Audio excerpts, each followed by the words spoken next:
What's up, everyone? Welcome to today's video. Welcome to the Video Game Files channel. Thank you very much for tuning in. I saw an article that was actually suggested to me by one of my audience members. Shout out to you. Let me go ahead and give the right shout out. Will and Meyer, appreciate it very much. You pointed out this games industry, the biz opinion piece, and I wanted to go ahead and talk about it. Now, it's a lot of writing, a lot of background and contextual building by Rob. I think it's by Rob Fahey over here on Games Industry The Biz. They titled the opinion piece, Black Ops 6 is make or break for the Game Pass strategy. Now, I had to read through all of this because it's an opinion piece, like I said, to be able to get to, the crux of what is being said here. With everything all said and done, from my understanding, buried within paragraph number 6 or 7, I think I finally pinpointed what Rob is trying to convey here.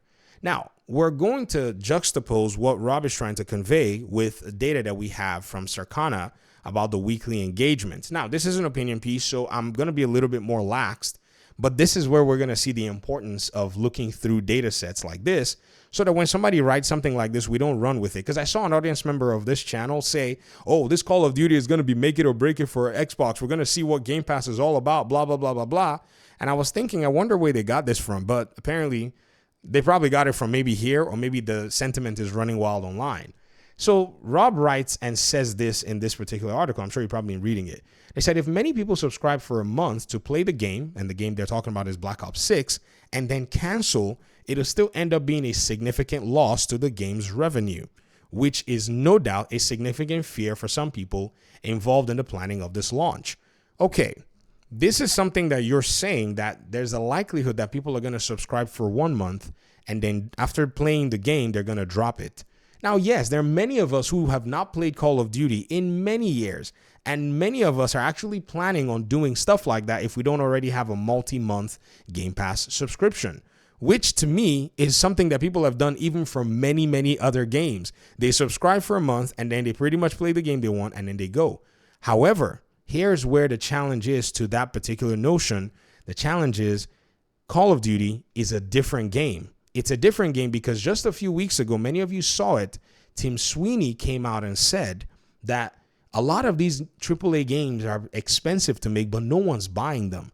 However, generational games, pretty much these live service games, he didn't say it that way, are games that people want to play with their friends and people they love hanging out with.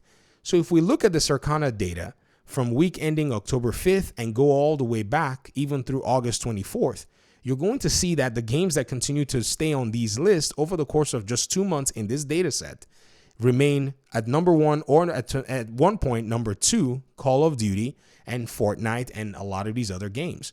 So what's going on? Can we say that on the Xbox side, we're not looking at the PlayStation side? So today we get to look at the Xbox side though. Can we say that these folk are actually getting a 1 month Game Pass subscription and canceling? Because if they're all coming in and going, then that's still lucrative for Xbox. Or do they have a multi-month subscription, which is also another possibility? Or the crazy possibility, did they just buy the game, which the hardcore Call of Duty players are more than likely to do. So this particular notion of them subscribing and getting away is for the casuals that are coming in.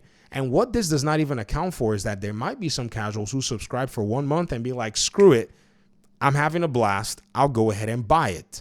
So that's another thing that actually is not being considered here, because Call of Duty is not that kind of game. Call of Duty is not, say, a game like Persona or, and that's one of the, more popular games, or the Yakuza games that show up on Game Pass that people want to play and then walk away.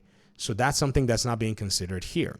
They continue though and said, meanwhile, the odds are that a lion's share of the sales of the game will be on PlayStation. Of course, we're all expecting it. I mean, if we still go back and look at the graph, now we're looking at the PlayStation side, we can see that PlayStation pretty much has a very similar result. People are constantly living on this game on the PlayStation platform. So yes, it's a good deduction to make. Then they said revenue that will be very welcome to on the bottom line of Microsoft's games business. That's exactly what that revenue is there for. It's there to basically make Microsoft money, but of which Sony will also be taking a pretty tasty slice as well. Yes, you see, this is the beauty of this whole console conversation, is that Microsoft, Xbox, they're comfortable with people making money while they make money. Sony has taken more of an antagonistic approach to their gaming scene, as well as Nintendo. Very hard line in Nintendo's, case. They sometimes will bully other people that are probably encroaching, they feel are encroaching on their own IPs or whatever. In the case of PlayStation, they'll just block games, do everything to undermine Xbox. But Xbox understands that if everybody makes money, they still have that DNA within them, just like the one that they pretty much, based on some weird circumstances where they had to invest all this money in Apple when Apple was going out of business. But you really got to make sure, people around you make money because, see, let me tell you something. If money is made across the board, developers stay hired, games get made. All this talk about everybody saying, well, this, guys, at the end of the day, developers and gamers want the same thing. It's just that the hyper console fanboys, they don't necessarily care about that. They're just here to list war or do some really weird stuff. But trust me, a lot of these folk are now having to play defense on bad sales for games that are state exclusive. And I'll show you another video on that different conversation. So yes, that Tasty Slice is wonderful. Now here's the second part of their whole article that I thought was very interesting. And it is at another cost that's hard to calculate is that Black Ops 6 will presumably be launching without the marketing support and partnership revenue of the franchise that the franchise has traditionally received from Sony. Now, Sony is not having any incentive to do the big, marketing push that it's done because it doesn't have free XP weekends or extra maps and all that, necessary stuff, right? However, you just said in this opinion that there is a big fat slice incentive for Sony to pursue. Hence, Sony actually has an incentive to market this game organically without any problems. In fact, just a few days ago, I was quite surprised, and you might have seen that tweet here when I was actually scrolling through my tabs. PlayStation basically put out a thing October 18th and said, this week's PlayStation podcast features a Call of Duty Black Ops 6 dev interview, plus the spooky game spiel continues.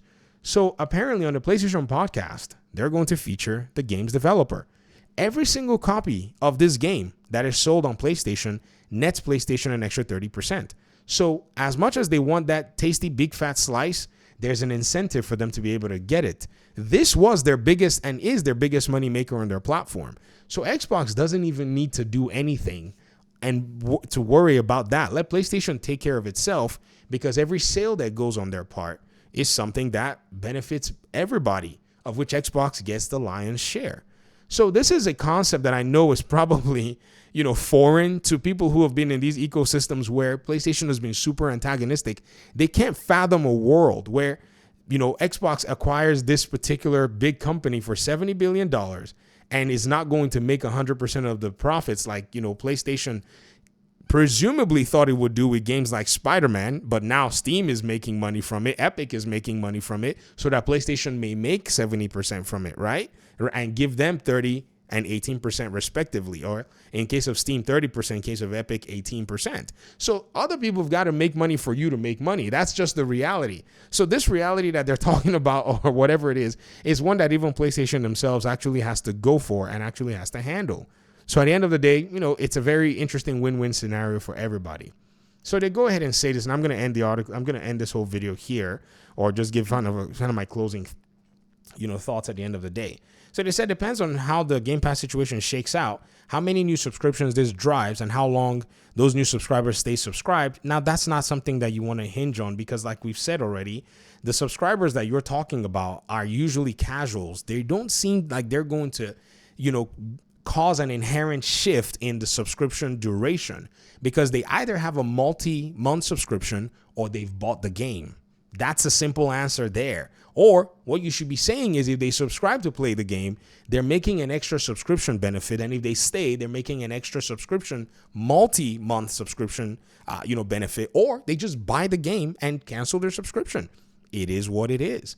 It remains at least marginally possible that Sony ends up being the company that enjoys the most black ink on its financials from this launch, which is a bit of a bum note in what should be a triumphal moment for Xbox. My dude, this is the problem that we're seeing is these writers will say this stuff, right?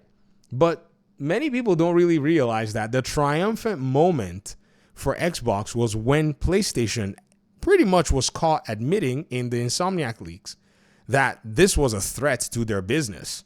Like this scenario that they're over here saying that PlayStation is going to benefit from is a massive threat to their business. In fact, they realize not only and I don't know who should be bummed here, because PlayStation sound pretty bummed. And let's read it to you. Right here, they said Leapfrog. Activision provides incredible strategic value across live service games, scaling mobile and PC storefront. Battle.net. Microsoft can supply multi-game subscription, 50% console, games 50%, PC 60%. And then they said Sony's pillars are already dated and behind the competition. Pretty much acknowledging that because of this particular Call of Duty thing, they basically pictured this in like 2027, that they're obliterated if they don't have any response to this. This is why Sony has basically moved its funds, majority of its funds that is being touted here, 60% of it is going to live service development to be able to get a game that can actually respond to this shift in the market. So I appreciate the attempt to try to point out something that is a likelihood, but it's only a likelihood if you don't look at, a broader context and even take the data set into account. Yes, there are some things here that are of note to me in terms of, say, the marketing and all of the others.